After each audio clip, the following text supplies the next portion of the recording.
And while nothing we do today can bring her back, there are meaningful steps that we can take now to do what we can to avoid future tragedies, as has already been stated.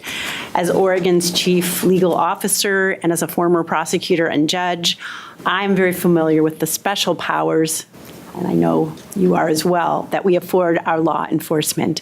They are required to go through extensive training on all aspects of criminal law and process, search and seizure, use of force, implicit bias, and many other topics essential to fair law enforcement.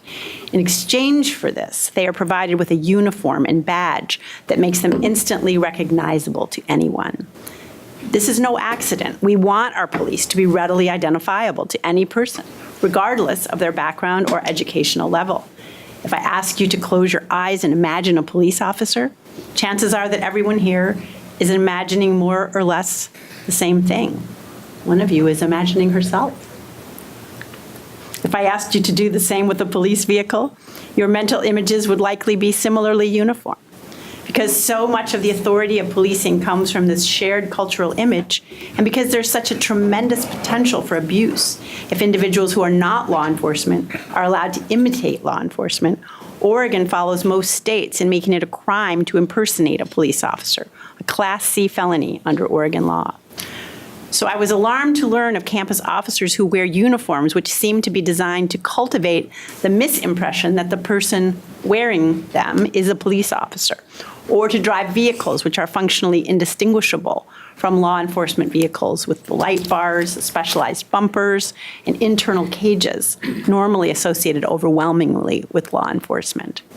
The answer, as I understand it, is that the symbols of law enforcement are perceived by some in the campus safety community to be necessary for the purpose of manifesting authority.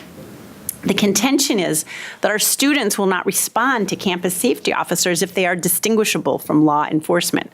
They will be taken less seriously, and that this in turn will make our campuses less safe. But please allow me to turn this question around. If your authority rests on the mistaken assumption that you are a law enforcement officer when you are not, is increased safety truly the result? This is a concern that I understand to be shared by Oregon sheriffs, chiefs of police, district attorneys, and Department of Public Safety Standards and Training. Indeed, the full panoply of Oregon's law enforcement community. So I come before you today to join our partners in law enforcement in urging the passage of Kaylee's Law. Kaylee's Law attempts to brighten the line between campus safety officers and law enforcement by requiring campus security to meaningfully distinguish themselves from law enforcement in both uniform and vehicle. This would require our campus security to differentiate their appearance from law enforcement. And I want to be clear, I do not intend this to be an expensive standard to meet. We received a question recently whether low-tech solutions like wearing a bright orange reflector vest with campus security written on it would be enough to satisfy what we intend here, and I see no reason why it would not. As to vehicles, this bill would require campus security to clearly emblazon their cars with campus security decals and to remove the red and blue light bars, specialized bumpers, and perhaps most of all, those internal cages of the kind that contributed so directly to the death of Kaylee Sawyer. I do not want to give the impression that we undervalue the work that is done by the security professionals who work year-round to protect and serve our students, many of whom are living away from home for the first time, the students. These professionals have a crucially important job, and I have every reason to believe that they do it well. But there's more we can do to empower them to be successful. Kaylee's Law provides additional tools to our institutions of higher education to obtain background information about their campus safety applicants from law enforcement, helping them to screen out those individuals who are badly suited for the work of protecting our students. Kaylee's Law also facilitates the hiring of law enforcement professionals who've moved on from that career, bringing with them decades of practical experience that can be priceless in making sure that a campus security operation has the right sort of culture. Finally, it affirms the incredible sensitivity of transporting our sometimes vulnerable students by requiring safety measures be applied to the vehicles that are used to transport them.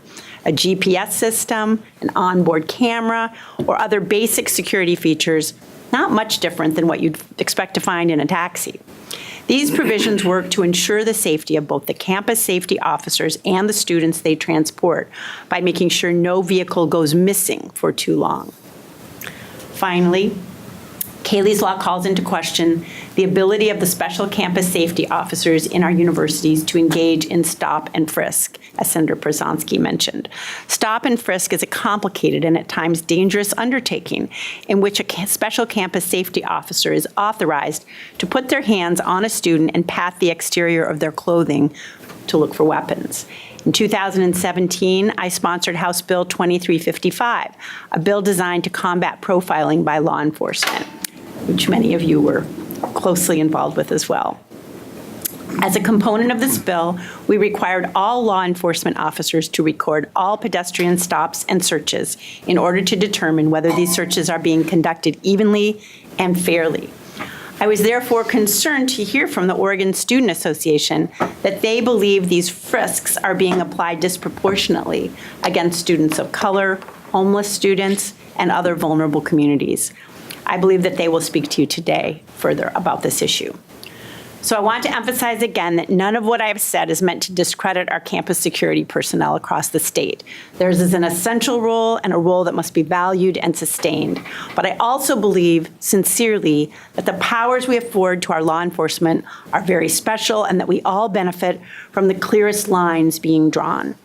Kaylee Sawyer's death serves as the strongest possible reminder of the potential for tragedy when these lines are crossed. Thank you for your time, and I will turn the mic over to Jamie and Crystal Sawyer.